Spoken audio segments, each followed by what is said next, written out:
తొందరపడకు సుందరబదన, ముందున్నది ముంచే పండుగ, ఇల్లలకంగానే పండుగ కాదని ఎన్నెన్ని సామెతలేసి చెప్పినా కొంతమంది గాలిబుక్క తిరిగా ఉబ్బి తబ్బిబ్బ ఇన్రు. గాలిపటం తిరిగా ఆకాశములకు ఎగిరినట్టు ఎగబాకిండ్రు. మా అంత మునగాలు లేరు అన్నట్టు నామినేషన్లు వేసిండ్రు. అవును, పొద్దుగాల 10 గంటలకు మొదలైతుంది నామినేషన్ వేసుడు అనేది తెలుసుడుతోని మంది మార్బాలాన్ని వేసుకొని ఎగురుకుంటా దునుక్కుంటా నామినేషన్లు వేసిండ్రు. తొందరపడితే తొవ్వ దొరకదని తెలిసినోళ్ళు నామినేషన్ వేసే తొవ్వ ఎక్కిండ్రు. జోరుదారుగా పోయి నామినేషన్ల పత్రం నింపి డిపాజిట్లు కట్టి వచ్చిండ్రట మహానుభావులు.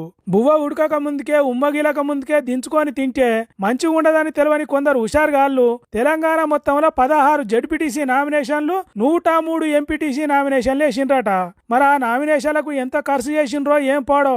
బ్యాండు మోతలు, డప్పు సప్పులు, బాంబుల మోతలు, చుట్టూ జనం, ఎగిరెగిరి కొట్టే జేజలు అబ్బో చిన్నగుంటదా. కాబట్టి ఖర్చులకు 50,000కు ఎక్కువనే ఒడిచినాయి కావచ్చు. అంత చేసి పొద్దుగాల నామినేషన్ వేస్తే మాపటీల వరకు కోర్టు తీర్పు వచ్చి అంతా బూడిదలో పోసిన పన్నీరు తీరైంది. ఎన్నికల నోటిఫికేషన్లే రద్దు చేసింది కోర్టు.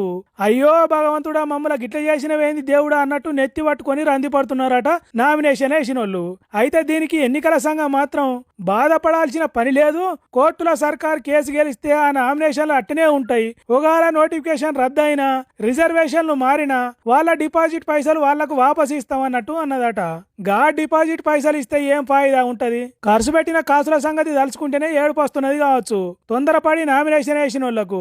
ఏందో ఏమో గాని ఈ రిజర్వేషన్లతోని మొత్తం తెలంగాణలో ఆగం ఆగం అవుతున్నారు జనాలు.